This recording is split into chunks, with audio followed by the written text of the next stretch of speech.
I chose Canva for this project because you see it has a lot of templates, ones that can be used specifically for teachers that makes it pretty easy to create presentations.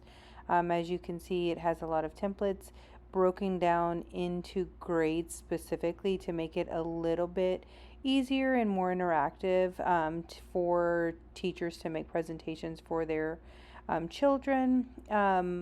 The I chose grade 10 template specifically because that's the grade I want to be teaching in history.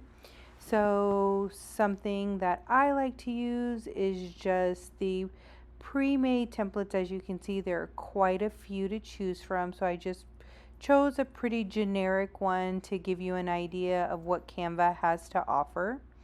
When you customize a template, you can change many of the features that it has. For example, the main picture, that if it has already one on there, you can change everything on there, such as the color of the photograph, the different types of picture that it is, um, the different view of it, and you can change the orientation, which makes something that seems pretty generic seem very customized in just a short period of time. It doesn't really take up a whole lot of time to make these presentations just seem more involved. You can change everything such as the speed, the type of animation, the position. As you can see at the top, you can choose a position, but you can also choose it within the picture. With the three little dots, you can change everything that is available at the top and off to the side in the widgets, but also in the three dots, just depending on what um, you're looking for. Something else you can do is really lock the image in place. You can duplicate the page, as you can see there, to make it easy if you're trying to create another page with similar information, or you want to have the same background, or say you make a mistake and you want to just delete the page, which you'll see I'm about to do here. Delete the page altogether because you want to just add a blank page. You can do that as well. In the elements portion, you can add different pictures that it provides. You can also upload pictures, which I didn't do, but you can. It has a lot of different things that are provided there. And again, you can align these items with the widgets, or you can just physically do it yourself.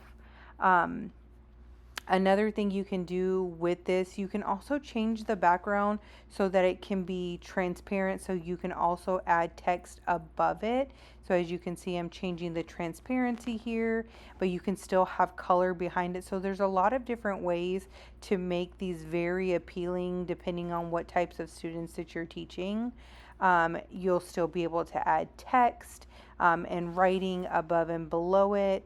And you can also change the orientation if you want the picture to be above the text or if you want the text to be above it.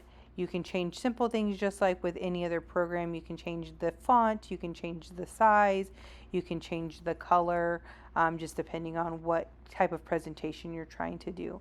Something else you're able to do is you can actually add a link into the text itself. So when you click on it, it will take you to another page or to a web page with more information.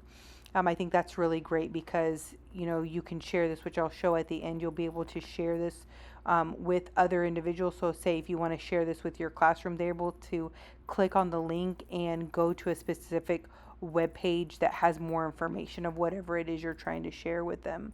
I chose World War II just because that's what I'm doing my topics on. Again, when you're adding information, you're able to edit this very easily. Again, you can physically do it yourself, or you can use the tools that it has available for you. So you can click the three dots to align it wherever you would like, or you can physically move it yourself. And again, you can change the transparency of any aspect of these slides. Another thing that you can do is you can actually add audio to each of these slides. You can add it individually. When you add the audio, it will only add it to the one slide that's chosen. But as you can see here, you can actually stretch out the audio so it goes over multiple pages. I added it to both, but you can actually add it to like 1.5 pages. So if you only wanted to play midway through one of the pages and the following page, it's something that you can do. You can also add notes. Notes will only be displayed from the presenter side, so whoever you're presenting this to will not be able to see those notes. There's also a comment feature on here when you send this out that the individuals you share this with will be able to add comments. On the audio, you're even able to make adjustments on how much you want it to fade in or out at the beginning and end of that audio, and how loud you want it to be. You can make adjustments to the beat. You can make quite a few adjustments and make it pretty customized. Another thing you're able to do is customize the length of each and every slide. You can make it universal, or you can make each slide its own individual length and time if you're trying to share more information on a single slide. When you're done with your presentation, in Canva, you're able to do so many things. You can share it with other individuals and allow them to make edits, make comments. As you can see here, you can let them only view it. And they don't need to have access or a login to Canva to do this. You're also able to share your presentation to different social media sites.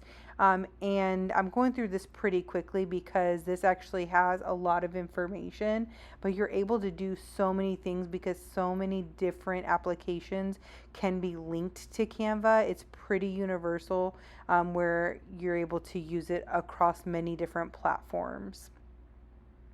And again, when you play the full presentation, it will play with all of the audio and at the specific and desired length that you have set it to. But Canva is a really great tool.